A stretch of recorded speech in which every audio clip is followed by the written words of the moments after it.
Last episode on Basque-Icelandic Pigeon.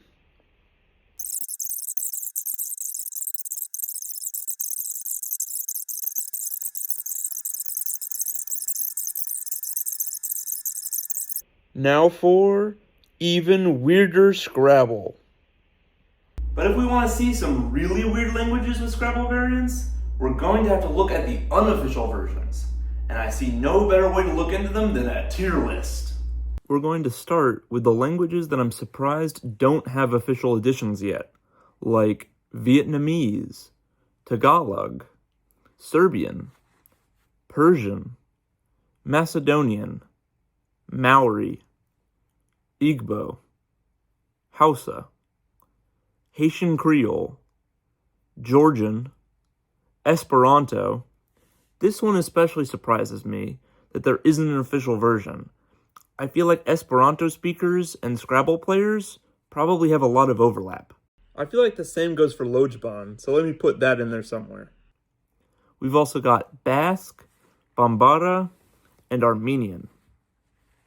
As for languages that I'm a little surprised people play Scrabble in them, but I think that's really cool, we've got Tuvan, Tswana, Tamil, Occitan, Nuxalk, an indigenous language in British Columbia that is critically endangered, and I'm afraid that a Scrabble variant isn't going to be enough to save it. Hawaiian, Gwich'in, Galician, Dakota, Dakel, Cornish, Breton, and Bicolano. Our next category is what a clever way to adapt a language that isn't really suitable for Scrabble so that you can still play Scrabble with it, including Zhuyin, a way of transliterating Chinese that I will henceforth be referring to by its much sillier name of Bopomofo, Pinyin, a romanization of Chinese that is probably more familiar to a lot of you guys than normal Chinese characters, Hiragana, one of the ways to write Japanese, along with katakana and kanji. Kanji was the original script used to write Japanese and is borrowed from Chinese. Thus, words are expressed through as little as one character, which doesn't make it very conducive for Scrabble, does it? Kanji Scrabble would have a bag of thousands of tiles, and most plays would only be 2 or 3 characters. And you can give up on bingoing, or playing all 7 of your tiles at once.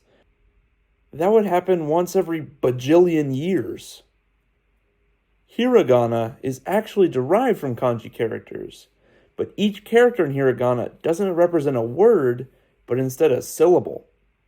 Katakana is actually also a syllabary, but it's derived from parts of the manyogana characters. In fact, the kata in katakana means partial. You can think of the hiragana and katakana syllabaries as something akin to Korean Hangul, except not at all related and way more complicated. Somebody needs to make Hangul Scrabble. Maybe I will. Anyway, we've also got Romaji, which is the romanization of Japanese, similar to Pinyin for Chinese. Sadly, the only way I would have any chance whatsoever of recognizing something in Japanese is if it's in Romaji. Romaji Scrabble actually has something really interesting about it. V doesn't exist in Japanese, except in loanwords, and even then pretty rarely, so it doesn't get a tile. But you can play it using the blank tiles, and if you do, it's worth 20 points. My personal favorite Scrabble edition, and the one that I really want to try and get my hands on, is actually in this category, as it's IPA English Scrabble. This is English words, but instead of playing how they're spelled, you play how they sound, using the International Phonetic Alphabet. I just love all the diphthongs and the schwa and the voice dental fricative. But you say, how does this fit in what a clever way to adapt a language that isn't really suitable for Scrabble so that you can still play Scrabble with it? English is literally the most widely played Scrabble language. Yeah, it is, but that doesn't really mean it's suitable for it. English spelling is famously awful.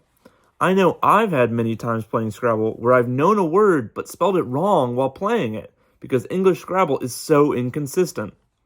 In Phonetic Scrabble, all you have to do is say the word in your head and you know what tiles to play. Next, we've got the category, Why Would You Make This?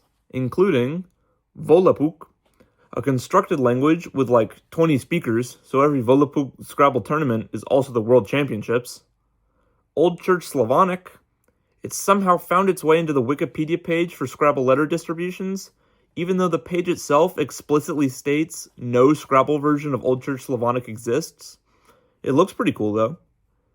Na'vi, like from Avatar.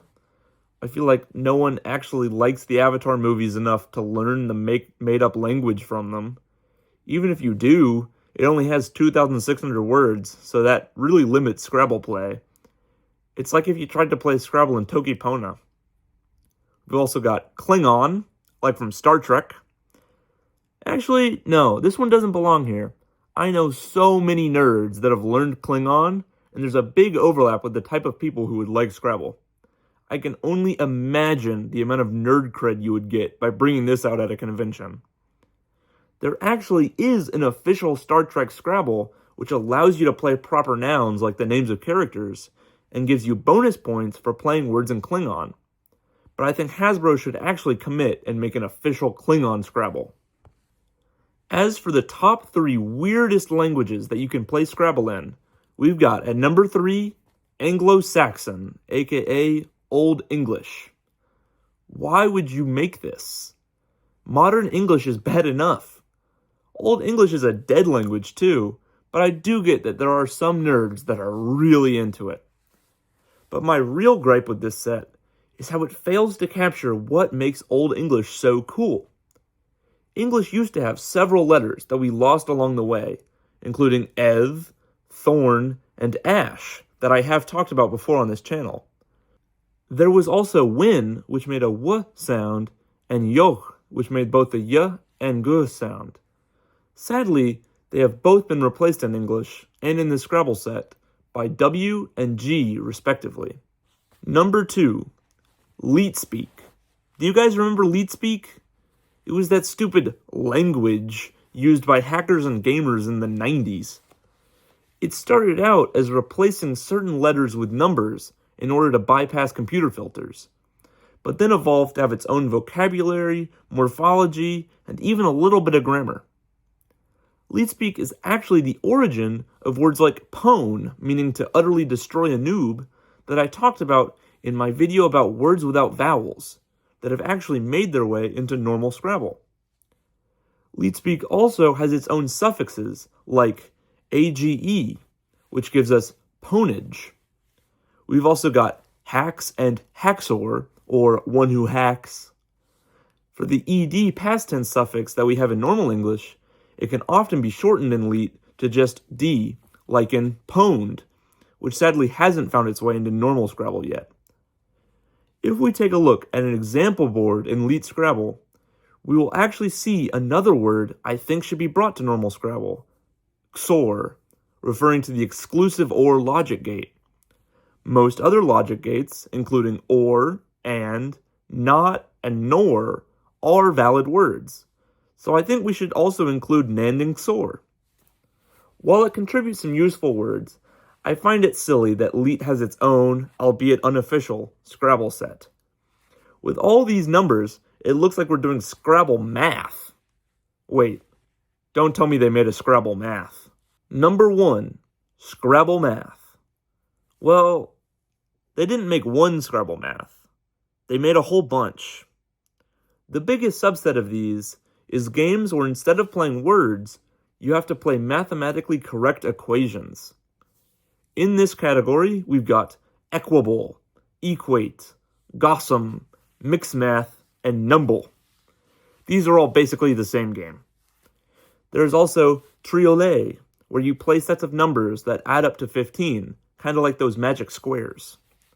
There's also Yoshino, where rows of numbers must make sequences where each number is the sum of the previous two numbers modulo 10.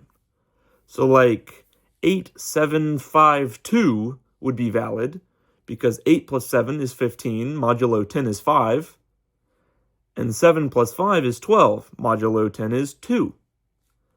I'm putting Scrabble Math as the #1 weirdest language you can play Scrabble in, mostly because there are just too many dang variants. Would you have put something else? And is there a language that you think they should make Scrabble for that I didn't cover? Let me know in the comments. And have a nice day!